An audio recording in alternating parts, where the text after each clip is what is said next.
Buenas tardes con todas las personas que se han dado presencia el día de hoy para asistir a nuestra capacitación de esta semana sobre los pasos que debemos seguir para el cierre de compañías.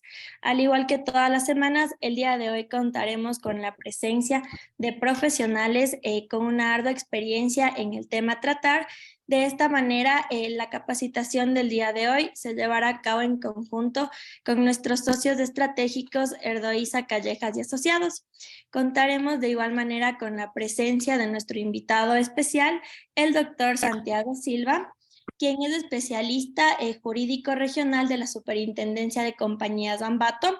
Cuenta con un doctorado en jurisprudencia con especialización en Derecho Civil, así como también es magíster en Derecho Constitucional y cuenta con una experiencia laboral ardua de más de 9 años en lo que es el área del derecho. Le damos la bienvenida al doctor Santiago Silva y de igual manera contaremos con la presencia del doctor Esteban Erdoiza, quien es uno de nuestros aliados estratégicos y cuenta con una amplia experiencia en la solución de conflictos laborales individuales y colectivos, así como también en la procuración de los mismos en etapas judiciales.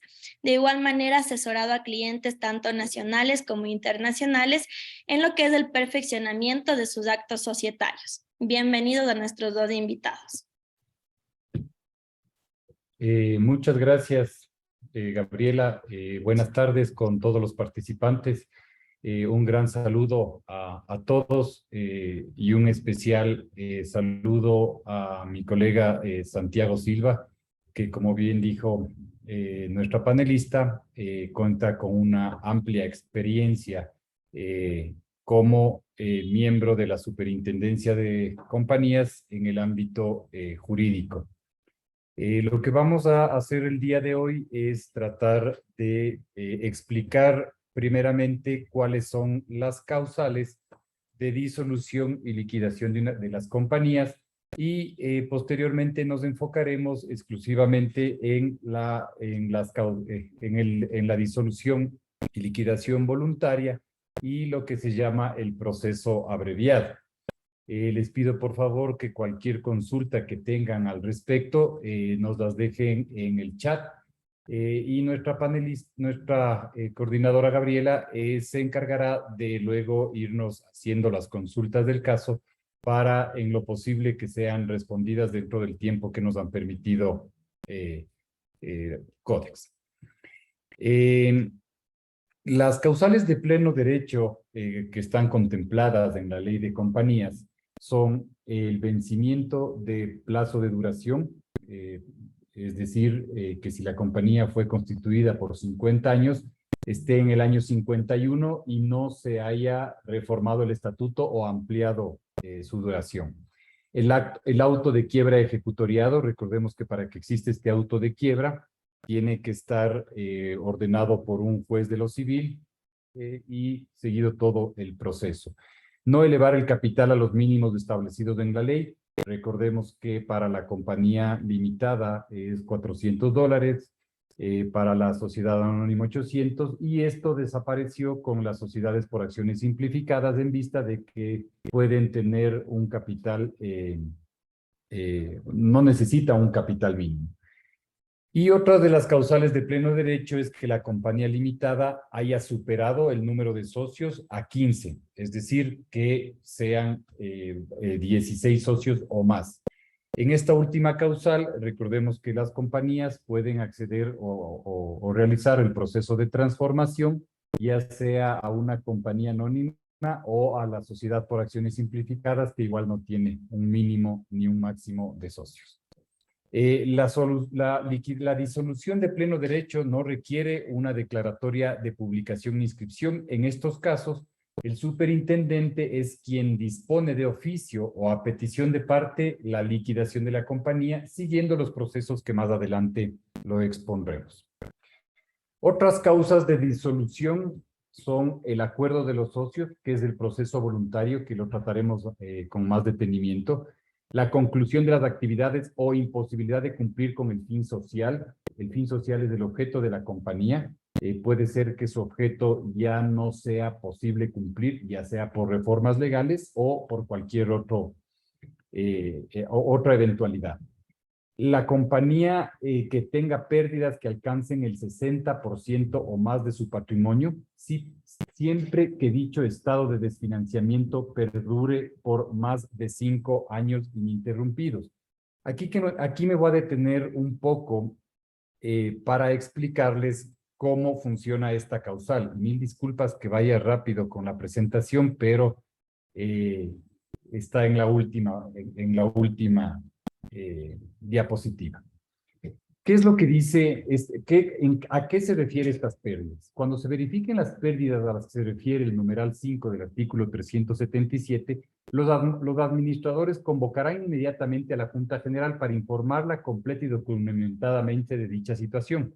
La Junta deberá adoptar las medidas correctivas para subsanar dicha causal de disolución en el término que la Superintendencia de Compañías, Valores y Seguro le otorgue para tales efectos. De acuerdo al artículo 198, esto se prevé que son 30 días, más o menos, pudiendo el representante legal de la compañía solicitar una prórroga. Si tales medidas no se adoptan dentro del plazo establecido por la superintendencia, esta dispondrá la disolución de la sociedad. Se exceptúan de lo dispuesto en el inciso anterior a las compañías durante sus primeros 5 ejercicios económicos. Es decir, si una compañía se constituye en el año 2020, los primeros 5 ejercicios económicos no entran en esta causal de disolución y posterior liquidación. ¿Por qué? Porque hay un precepto legal que así lo determina. Cuando la sociedad registre pérdidas operacionales y disponga de reservas, estas serán llamadas a enjugarlas automáticamente. Es decir, las reservas primero se destinan a la superación de las pérdidas y si estas no alcanzan, ahí entramos en la causal determinada. Sin embargo, si las reservas legales no alcanzaran para superar aquel estado de desfinanciamiento y la sociedad no contare con reservas estatutarias o facultativas, o si éstas no estuvieran disponibles, las utilidades obtenidas en el ejercicio económico no podrán ser distribuidas mientras no se cubran las pérdidas operacionales de los ejercicios anteriores. Esto hay que tenerle bastante en cuenta porque la ley es clara al determinar que si yo estoy perdiendo en un año, y el siguiente año generé una utilidad, no puedo yo distribuir estas utilidades obtenidas, sino primero cubro las pérdidas operacionales de los ejercicios anteriores.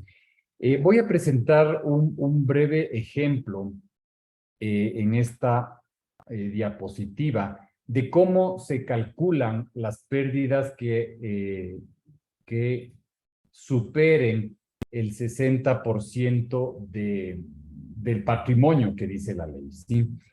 En esta diapositiva ustedes van a ver un ejemplo, ¿no? Un ejemplo de las últimas líneas del balance donde está patrimonio, patrimonio neto, capital, aportes, futuras capitalizaciones, reservas legales, reservas pueden ser legales, facultativas o otras, resultados acumulados y le he puesto yo un superávit por revaluación de planta, propiedad y equipo. En este ejemplo, prácticamente las pérdidas están solo en el 57.5%, es decir, no superan el 60% de lo que tiene que ver con el patrimonio. Si yo a este ejemplo le cambio los resultados acumulados, es decir, le voy a poner 10,400, vamos a ver automáticamente que ahí sí la pérdida supera, se va a 107.5%, es decir, he superado las pérdidas permitidas por la ley en cuanto al patrimonio.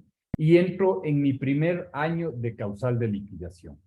La ley establece que esta causal de liquidación tiene que estar por 5 años consecutivos. Es decir, si yo perdí los 4 años consecutivos y al año quinto tuve ya un saldo positivo, suspendo esa causal y vuelvo a tener nuevamente los 5 años consecutivos de que habla la ley. En este caso, Esta reforma fue introducida en la modernización a la ley de compañías, porque recordemos que antes era las pérdidas que superen el 50% del capital más reservas. En este caso, la ley se ha suavizado y ha permitido que sea el 60% del patrimonio neto de la compañía. Esto antes generaba muchas dudas. Creo que con la actualización de la ley de compañías y la modernización ha quedado algo más claro para todas las partes. Regreso a las causales. Otra de las causales es la fusión, obviamente, cuando la fusión quiere decir que dos compañías se unen. Obviamente la una tiene que subsistir, la otra tiene que disolverse. En el punto quinto he puesto el incumplimiento por el lapso de 2 años seguidos con lo dispuesto en el artículo 20 de la Ley de Compañías. Este artículo hace referencia a la presentación anual de balances, informes, nóminas de socios, etcétera. El 6, inobservancia o violación a la ley, reglamentos y estatutos que atenten contra su normal funcionamiento o causen perjuicios a los intereses de los accionistas, socios o terceros. Claro está, esto es a petición de parte, tendría que uno de los accionistas que represente un capital, me parece que es mayor al 5, ahí me corregirá mi colega Santiago, pueden presentar una solicitud de inspección a la compañía o una solicitud de intervención, y si esto no puede ser subsanado, entrará en esta causa. El 7 es por obstaculizar o dificultar la labor de control y vigilancia de la superintendencia o por incumplimiento de las resoluciones que ella expida, y la otra es cualquier otra causal determinada en la ley o en el contrato social. Por cualquiera de estas causas señaladas, el superintendente de compañías podrá declarar de oficio o a petición de parte la disolución de las compañías. No sé, doctor Santiago, si sigo con el tema de reactivación o reconducción, o si usted prefería tratar en este momento el proceso voluntario. Bueno, primero, buenas noches con todos, agradeciéndoles a nombre de la Superintendencia de Compañías, Valores y Seguros esta oportunidad que nos da a nosotros como organismo del Estado y organismo de control para poder capacitar y entregar un poco de ese conocimiento que se ha adquirido con el tiempo en la Superintendencia de Compañías. Agradecerte a ti, Esteban, por esa deferencia que tienes y esa bondad que tienes de invitarnos, y que esta charla sirva como una motivación para que todos aquellos profesionales que se dedican especialmente al derecho societario puedan tener el conocimiento que nos vamos a impartir para que los trámites los realicen en legal y debida forma dentro de la Superintendencia de Compañías. Bueno, para tratar el asunto de la disolución voluntaria nos tenemos que remontar a lo que dice el artículo 370 de la Ley de Compañías, ¿sí? El artículo 370, me voy a permitir leerles con su permiso, dice: los socios o accionistas de una compañía en Junta General podrán acordar la disolución voluntaria y anticipada de conformidad con la ley y el estatuto. Es decir, para yo promover o propender una disolución voluntaria, debo tener el acuerdo de mis socios dentro de una junta. Esta junta tendrá como producto un acta, y esta acta tendrá que elevarse a escritura pública. Así lo reza el artículo 371 de la Ley de Compañías, que dice: para el efecto previsto en el artículo anterior, el representante legal de la compañía cumplirá con las solemnidades previstas en el artículo 33 de esta ley.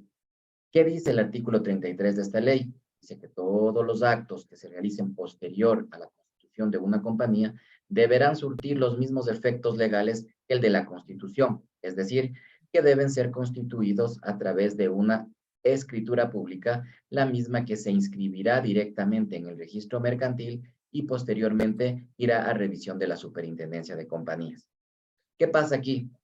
Aquí existen algunos errores que cometen los profesionales, en el sentido de que no inscriben, no marginan o no elevan escritura pública.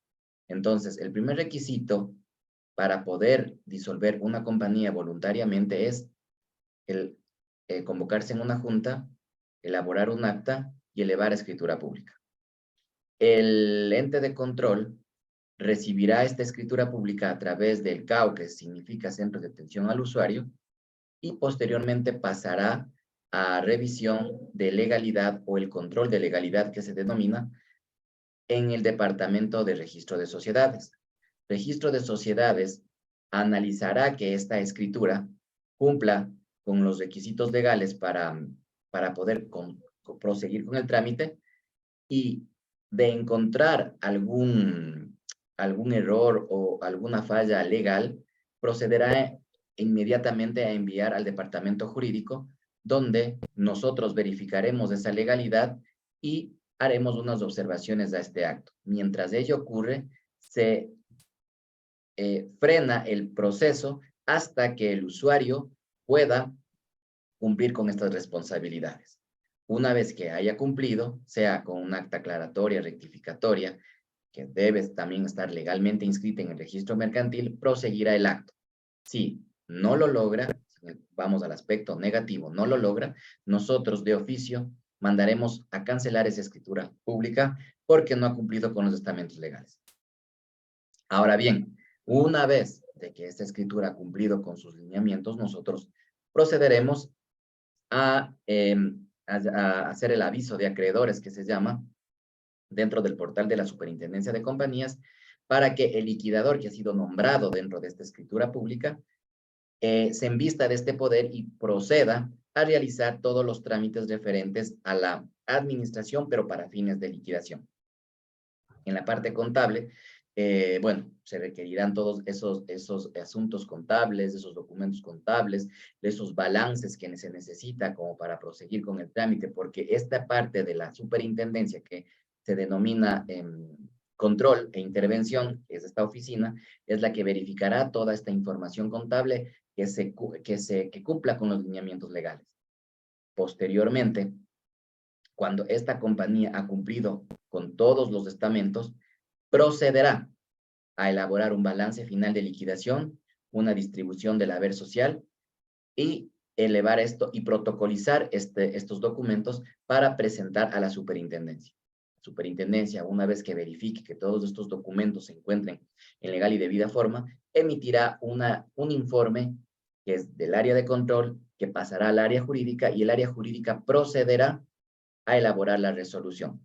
En la resolución de cancelación se establecerá todas las formalidades legales que se necesitan para que esta compañía pueda cancelarse. Es decir, tendrá que esta resolución inscribirse conjuntamente con la escritura pública en el registro mercantil y a su vez marginarse en el notario donde se elaboró esta escritura pública. Una vez inscrita, volverá a la Superintendencia de Compañías. ¿Para qué? Para que nosotros registremos, o mejor dicho, subamos la información al portal de la superintendencia con el estatus legal que será de cancelada. Esta en sí es un resumen muy pequeño de lo que les puedo hacer en honor al tiempo. Esteban, no sé si continuamos con, ¿ha quedado claro? O vamos un poquito más tratando esto de la disolución voluntaria, que para mí no es más que eso, desde el punto de vista jurídico.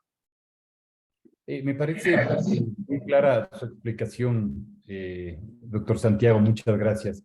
Entonces, solo para hacer un resumen, primero, luego del cumplimiento de los requisitos que muy bien explicó el doctor Santiago, tiene que pasar por dos estamentos de la Superintendencia de Compañías. Uno, el control de la legalidad de los actos o documentos, que está a cargo de la Intendencia Jurídica, y otro control es el Departamento de Control e Intervención, donde se verifica, en cambio, el cumplimiento contable y tributario o asientos contables de todos los movimientos que se hayan realizado.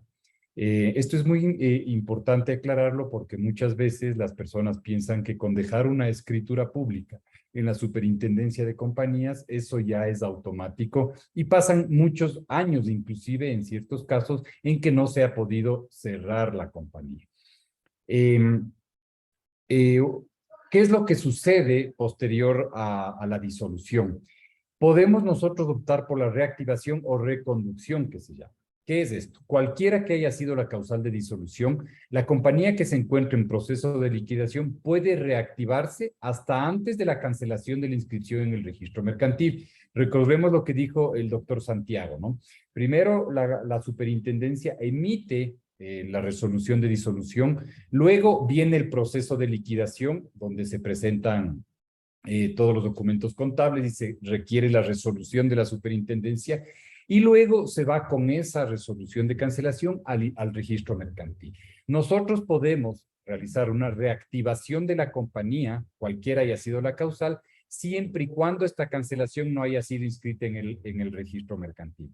Muchas veces las compañías entran en unas resoluciones masivas de disolución de la superintendencia de compañías, ya sea por pérdidas, por el incumplimiento de la presentación por 2 años consecutivos, etcétera.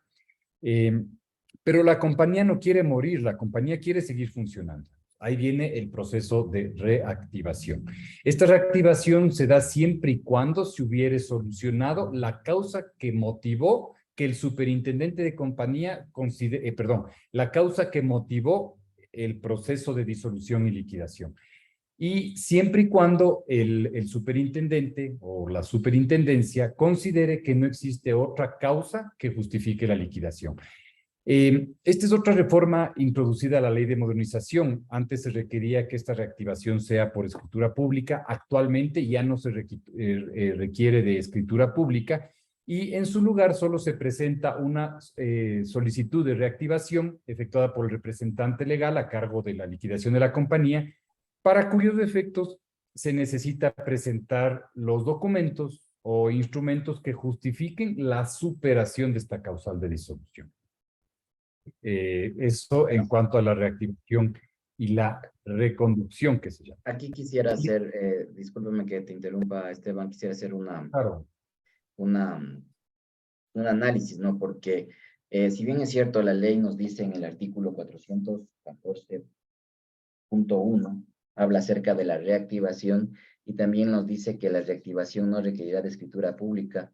En su lugar solamente se presentará una solicitud de reactivación efectuada por los representantes legales. Tenemos que tomar en consideración que el reglamento de disolución, liquidación y cancelación, que se emitió el 7 de octubre del 2021, reformó ciertos artículos también y los requisitos necesarios para poder realizar la reactivación. ¿Sí? En este caso nos dice que los documentos que se deben presentar para solventar la reactivación es el acta de la Junta, ¿sí? El acta de la Junta es aquella donde que nosotros, de común acuerdo como socios, hemos acordado la reactivación y donde se ha presentado esta causal de disolución ya verificada y que ya ha sido subsanada. Es decir, supongamos que la causal de disolución fue aquella que está establecida en el artículo 20 por la no presentación de balances. ¿Sí? Yo no presenté balances, sin embargo, el representante legal muy acertadamente hizo una junta, aprobó los balances, todos están de acuerdo, subimos a la superintendencia de compañías esta información y la información está lista, prevista y expedita para que pueda la superintendencia validarla y en efecto decir, ha cumplido con este organismo de control, ¿sí? Entonces, como ya cumplimos con el órgano de control, estamos viendo en el portal web de la superintendencia, estamos evidenciando que la compañía ha cumplido, entonces inmediatamente yo llamaré a una junta, si soy el representante legal, por supuesto, llamaré para decirles a los socios que en efecto hemos subsanado esta obligación y que por ende está en nuestro criterio el de activarnos o continuar con el proceso de disolución. Y es positivo, digo positivo en continuar, porque a la superintendencia, no podemos decir la palabra nos conviene, pero vive de las compañías. La superintendencia de compañías vive de aquellas compañías que están tratando de salir adelante, de las que son prósperas. Entonces nosotros hemos visto la necesidad, bueno, el legislador ha visto la necesidad de conducir a la norma en ser más fácil, más positiva, más asequible, para que no exista tanta burocracia, ¿sí? Entonces, en el momento en el que se presenta el acta de la Junta conjuntamente con un certificado de obligaciones que está la compañía cumplido con todas las obligaciones con este ente de control, solicitará que se la reactive. Nosotros verificaremos, esto no necesita que vaya al área de control, que es la parte contable, porque es simplemente presentación de balances. Ahora, si abordamos el tema de las pérdidas, entonces ahí sí el reglamento de disolución, liquidación y cancelación es muy claro y dice que a todas aquellas compañías que nacieron de un informe de control o un informe económico en el cual se le declaró la disolución por pérdidas, necesariamente y obligatoriamente necesitará de un informe en el cual se determine que estas pérdidas han sido superadas. ¿Qué tiene que hacer la compañía? Presentar toda la información contable para poder subsanar esas observaciones y, en efecto, el área de control mandará un informe al área jurídica para que nosotros, con ese informe, que servirá de base legal, poder emitir una resolución de reactivación. Recordemos algo más. La disposición general segunda de la ley de compañías determina cuáles son los actos que necesitan resolución aprobatoria de la superintendencia de compañías para que puedan ser perfeccionados. Y ahí no consta la reactivación. Entonces, la reactivación le dieron una connotación especial, le dieron un carácter especial, el mismo que se encuentra plasmado en el artículo 414.2 de la ley de compañías. Con esa pequeña aclaración podemos proseguir con la charla. Gracias, doctor Santi. En cuanto al inicio de la liquidación, pienso que ya ha quedado algo explicado por lo que comentó el doctor Santiago, pero redundemos un poco. El proceso de liquidación se inicia con la inscripción de los siguientes instrumentos. Uno, la resolución que ordena la liquidación en los casos de disolución de pleno derecho. Recordemos cuáles fueron esos casos.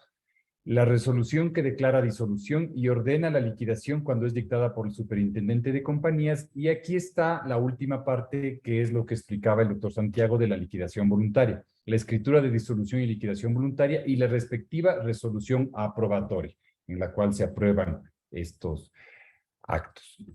En cuanto a la designación del liquidador, en los casos de disolución de pleno derecho, en la resolución que ordena la liquidación, es el superintendente de compañías que designa el liquidador. En los casos de disolución voluntaria, corresponde a la Junta General la designación del liquidador, en el caso de que los estatutos no contemplen normas al respecto.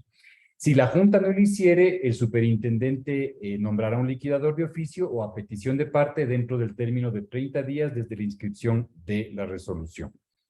Reglas para la liquidación.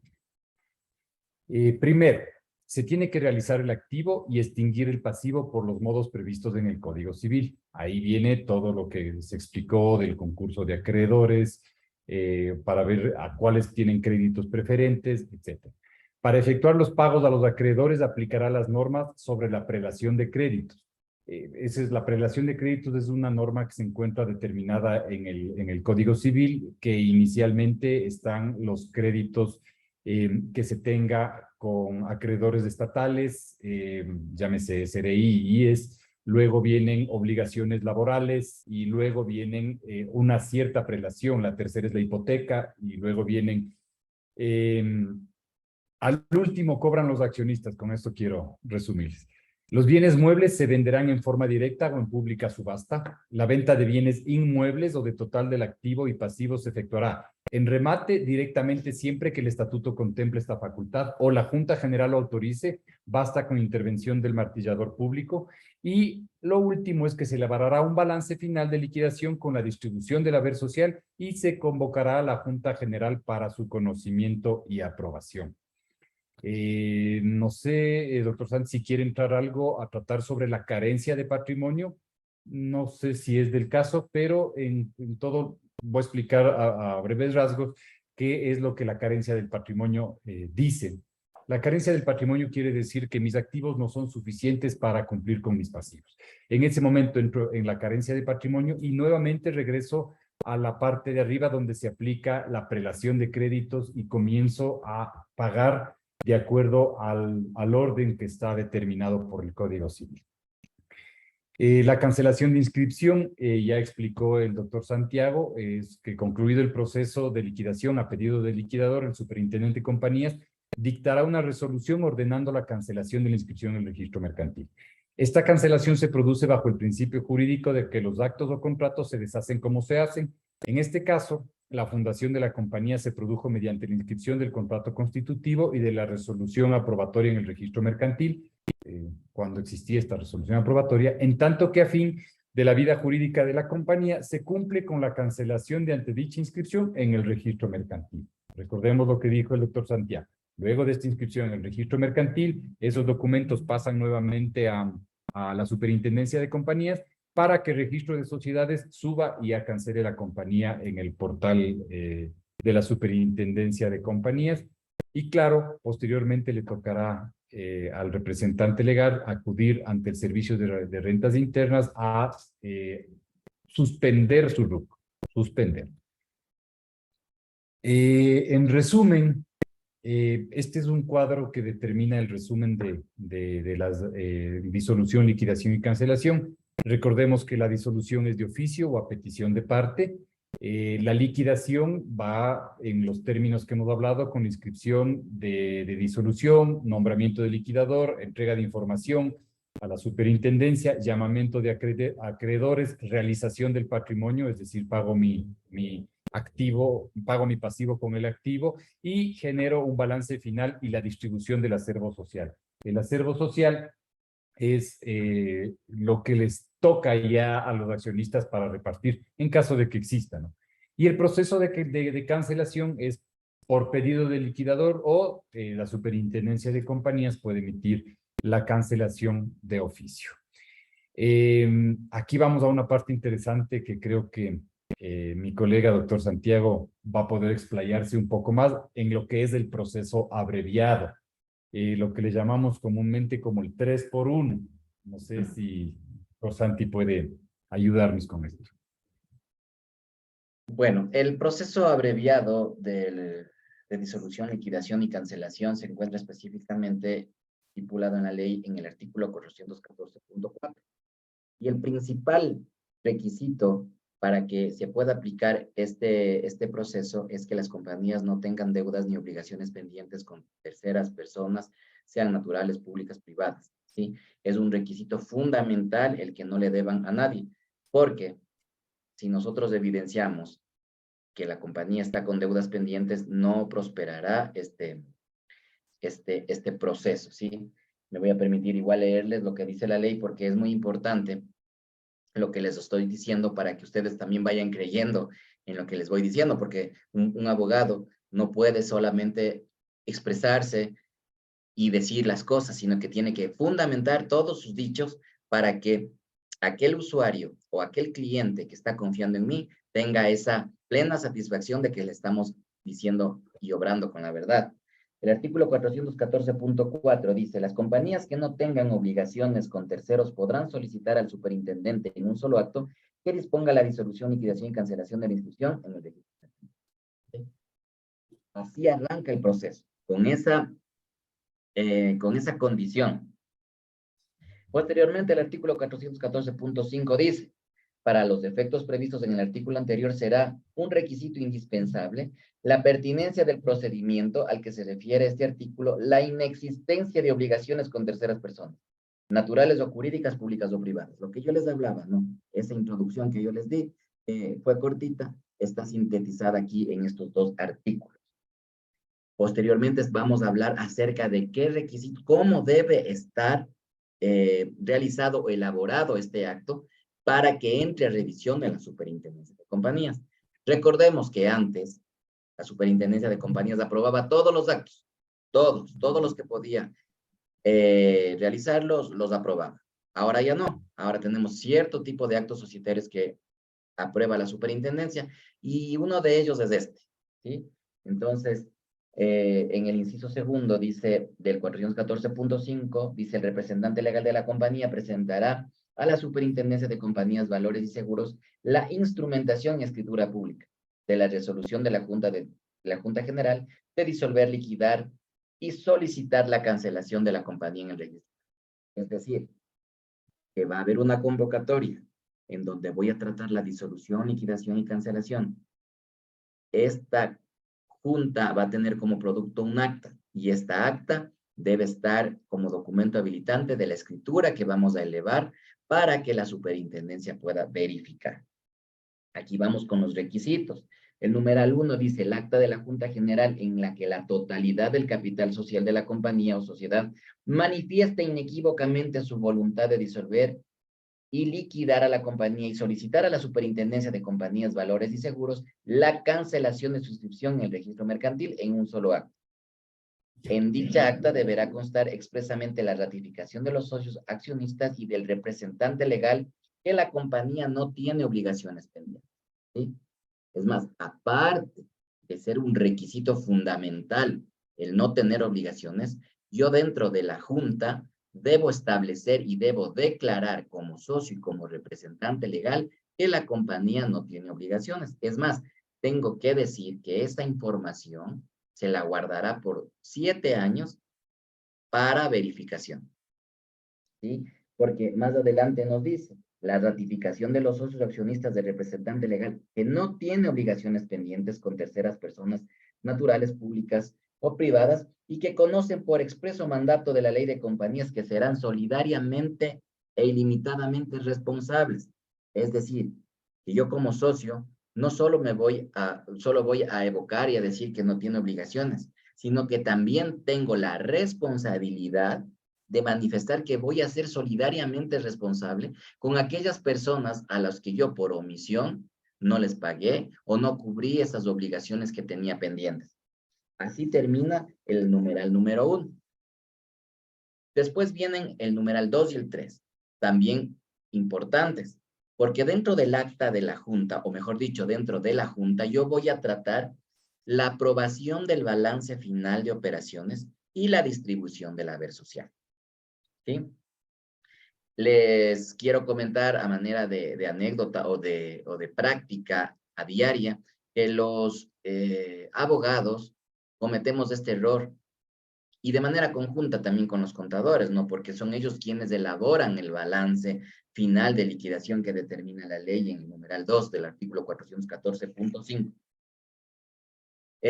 Colocamos documentos que dicen estados financieros, situación financiera, estado de situación financiera, y eso es observado por el órgano de control.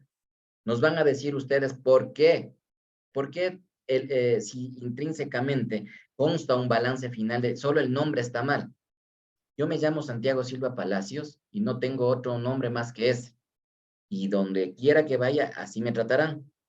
Algo así es el balance final de liquidación, es el nombre, ese nombre que debes llevar y es una observación válida porque yo no puedo presentar cualquier otro documento porque la ley así lo está señalando, ¿sí? Entonces, tomar muy en cuenta cuando vaya a anexar este balance final, dentro de la escritura pública debe constar como balance final de operaciones. Asimismo, nos remontamos al reglamento de disolución y este balance dice que debe estar cortado un día antes de la celebración de la Junta. Es decir, hoy estamos convocados a Junta para aprobar el balance final de liquidación, ¿sí? En donde que vamos también, ya hemos tratado la disolución. Sin embargo, aquí debemos tomar en cuenta lo que me dice el reglamento, que debe estar cortado un día antes. Entonces, hoy llevamos 23 de febrero. El reglamento nos dice que el balance debe estar cortado un día antes, entonces este balance tendrá fecha 22 de febrero del 2023. Asimismo, cometemos el error de poner la misma fecha o poner fechas mucho más anteriores, lo cual es una observación y tengo que enmendar eso a través de una aclaratoria rectificatoria.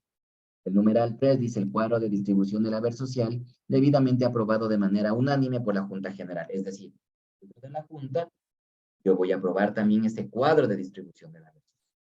A veces las compañías también dicen, no, es que yo no tengo nada, ya me lo gasté todo. Y no es verdad, porque yo tengo un capital, el capital con el que arrancó la compañía, ¿sí? La compañía limitada arrancó con un capital de 400, la anónima con 800, una SAS con $1.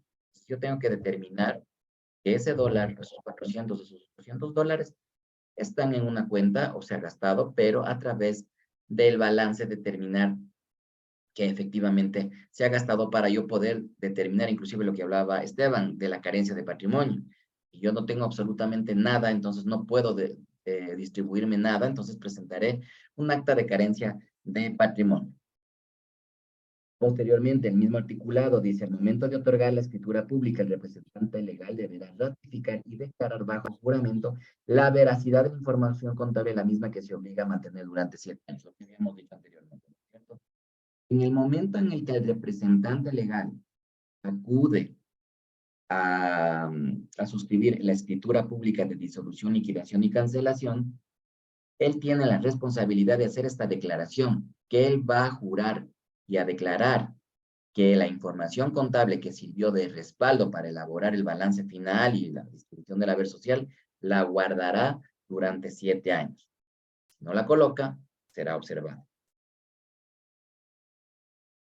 Inscrita la resolución que apruebe el trámite abreviado de disolución voluntaria y liquidación y cancelación en registro mercantil, los socios accionistas, así como su representante legal o los miembros del directorio, cuando éste existiere, y el estatuto social confiere esta facultad, la verificación de dicho organismo social será solidaria e ilimitadamente responsables por las obligaciones sobrevinientes a la cancelación registral de la ciudad. Con ello, cuando ellos hubieran ratificado que no existían obligaciones pendientes con terceras personas naturales o jurídicas. Es decir, no es que termina con la cancelación de la compañía las responsabilidades que yo tengo como socio, como administrador. Continúan y puedo ser yo susceptible de una acción, sea penal, civil o administrativa, por el incumplimiento o haber mentido que no tenía obligaciones con terceras personas.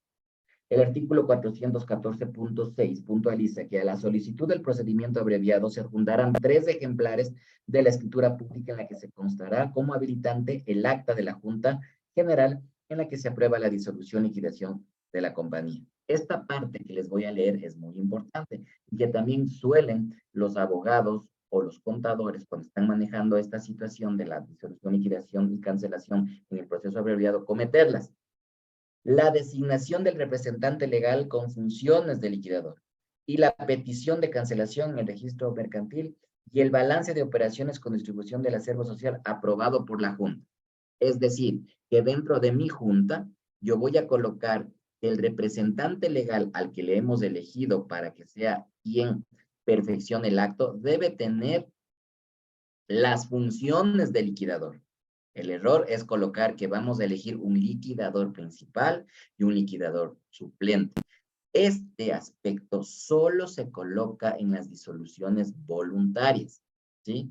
Porque como son largas y tediosas este tipo de liquidaciones, a veces el liquidador principal renuncia a su cargo y nos queda un suplente, porque es este miembro el que va a entregar toda la información a la superintendencia. En el caso del proceso abreviado, no ocurre eso, no tenemos un liquidador. El liquidador simplemente tenemos el nombre de la persona que va a entregar toda la información y es por eso que se ha colocado esta situación, porque va a salir la pregunta, ¿pero en qué afectaría si le ponemos el liquidador principal y suplente? Sí afecta porque no tenemos esa figura de un principal y un suplente. Es solo una persona que va a ejercer esas funciones de liquidador, ¿sí? Con esto, una vez que se ha cumplido con estos requisitos, se eleva a escritura pública, claro, junta, acta, escritura pública, no se inscribe en el registro mercantil como sucede en las voluntarias, sino que directamente se ingresa a la superintendencia de compañías para su aprobación. Va al área jurídica, el área jurídica de no encontrar observaciones, si es todo positivo, manda al área contable, el área contable, si todo está ok, emite su informe y vendrá a al área jurídica para que nosotros emitamos la resolución. En esta parte hay que ser claros. La superintendencia no puede confiar tampoco de las declaraciones que hacen los usuarios porque a veces sí se ha dado casos que mienten a la autoridad, entonces nosotros inmediatamente mandamos sendos oficios al CERCOP, a la aduana, a la Contraloría, al IES, y se me escapa uno. Bueno, IES, y aduana y y al SRI. SRI, y al SRI, el más importante, ¿sí? El más importante, el cuco que les denomino yo, porque todos le tenemos miedo al SRI, entonces a SRI sí o sí le cumplo todo. Entonces nosotros mandamos un oficio al SRI pidiéndole que nos certifique si la compañía tiene obligaciones pendientes con todos estos organismos del Estado. Una vez que nos mandan la información, si es todo positivo, es decir, que esta compañía no le debe a nadie, entonces procedemos a emitir la resolución de disolución, liquidación y cancelación, la misma que surte el efecto, ¿no? Que ya sabemos, una publicación en el portal web de la Super, una marginación de esta resolución donde el notario donde se constituyó la compañía y la inscripción de la resolución en el registro mercantil. Vuelve a la superintendencia de compañías, registramos este registro de la cancelación en el registro mercantil, valga la redundancia, y en el estatus de la compañía contendrá que la compañía ha estado disuelta, liquidada y cancelada en un solo año.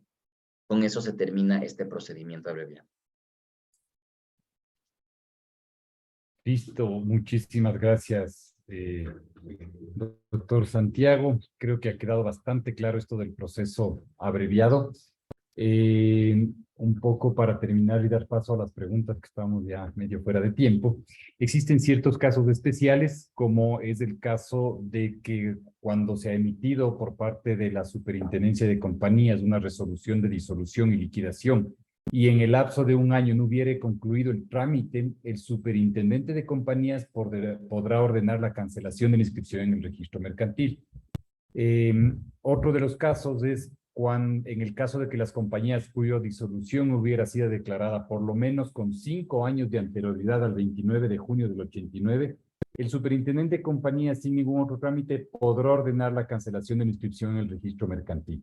Estas son causas especiales que están determinadas en las disposiciones generales reformatorias a la ley de compañías. Y la última es que el superintendente de compañías, valores y seguros de oficio y sin ningún otro trámite deberá ordenar la cancelación de la inscripción de las compañías disueltas en liquidación o que afrontaren una orden de cancelación aún no inscrita, siempre y cuando la correspondiente declaratoria de disolución hubiere sido efectuada por lo menos con 7 años de anterioridad a la adopción de la decisión de cancelar. Para tales efectos, solamente se deberá verificar si dichas compañías continúan en cualquiera de estos 3 estados al fenecer dicho plazo. Yo creo que con esto estoy dando respuesta, estaba revisando las respuestas, y hay uno de una señora Santillán, Mayra Santillán, que dice: buenas tardes con todos, le tengo una consulta, tengo una compañía, está todo en cero, empezó en liquidación en el año 2012 y hasta ahora no termino de cerrar. Hace unos días pagué $26 y no sé qué más hacer. ¿Me puede indicar qué más se hace liquidación por parte de la Super? Necesito que esté cancelada para poder suspender el RUC. Señora Santillán, yo creo, sin revisar los papeles, creo que tendríamos que hacer una revisión exhaustiva, pero ya han pasado más de 7 años y podría ser que se pueda aplicar esta última causal de los casos especiales. No sé si, doctor Santi, damos paso a las preguntas. Sí, por favor, que nos hagan las preguntas para... Listo. A ver, sigamos, por favor, Gabriela. Ya, listo, vamos a ir con las preguntas. Gabriela González nos comenta que tiene una compañía limitada creada en el año 2016 y que por 3 años consecutivos obtuvo pérdidas. A partir del 2019 se ha cumplido con las obligaciones tributarias y societarias en cero con respecto a ingresos y gastos. Su pregunta es: ¿cuándo la Super de compañías le notificará para la liquidación de la misma? A ver, Perdón, siga, doctor Santi. claro, como dijo superintendencia, entonces, por eso le corté. Bueno, a ver, aquí no estamos, bueno, hablamos, Esteban hablaba acerca de cuando una compañía se disuelve por pérdidas, ¿sí? Y la ley decía que es por 6 años, ¿no? 6 años Por consecutivos. 5 años consecutivos. Bueno, por 5 años consecutivos, ya. Entonces, eso es lo que estábamos conversando antes de tener esta reunión. Hemos conversado con Esteban, somos grandes amigos, éramos conversando y disipando acerca de estas ambigüedades que existen en la ley, ¿no?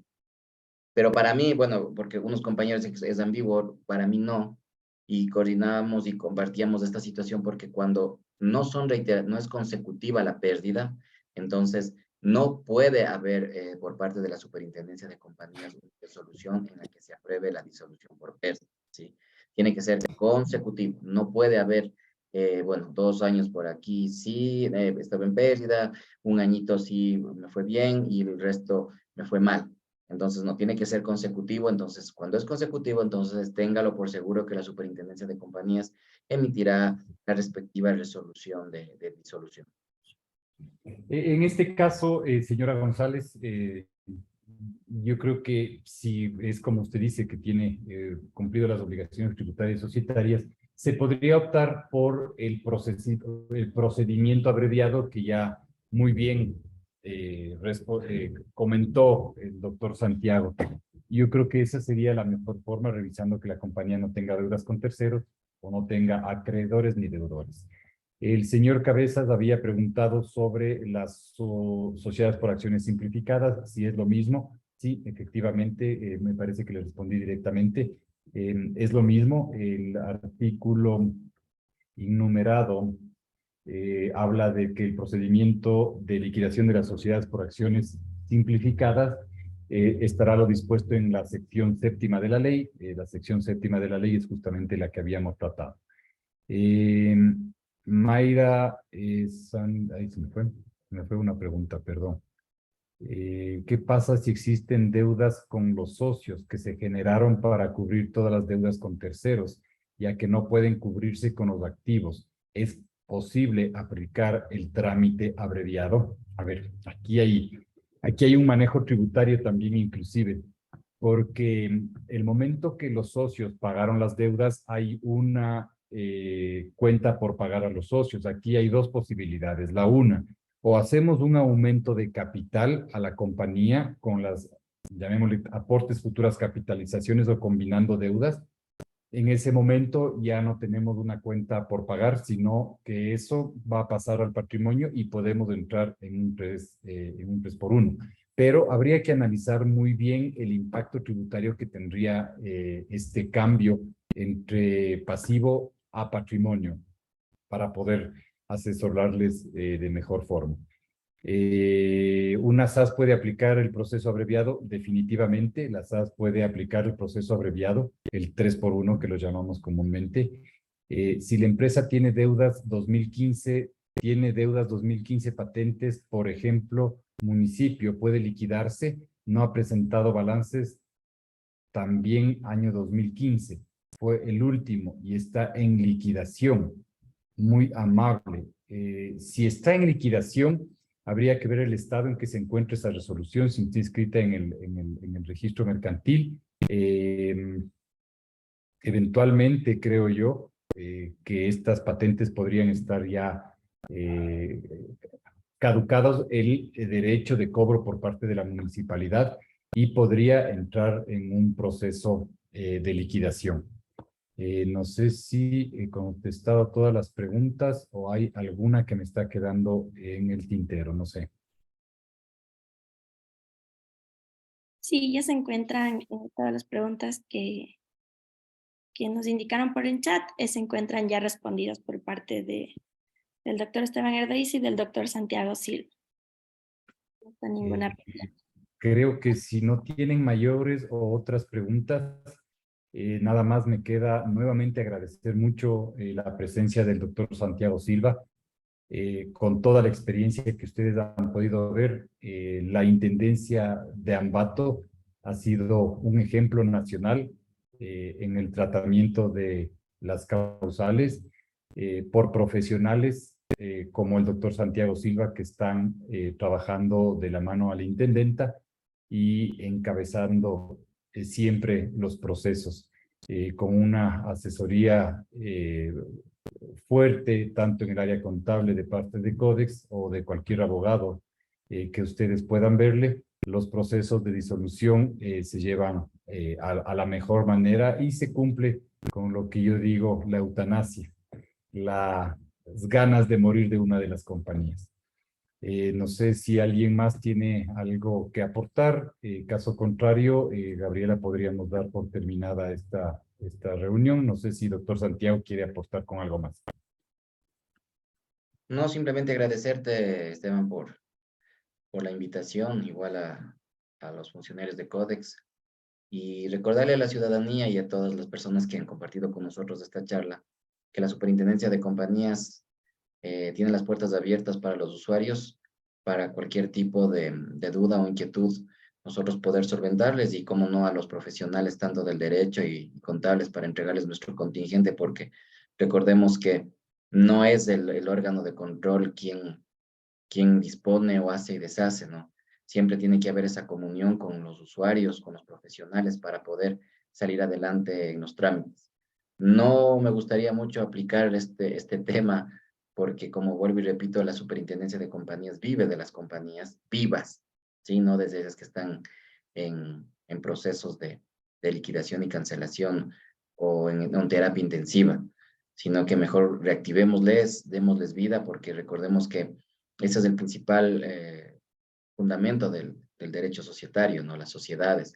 Las sociedades, además de producir una riqueza interna a sus socios, también producen una riqueza externa a muchas personas, las cuales contratamos para que se pueda concretar ese objeto social. Con esto, muy agradecidos nuevamente con ustedes y espero que no sea la última, ni la primera ni la última, y podamos seguir compartiendo este hermoso y apasionante materia que es el derecho societario. Muchas gracias.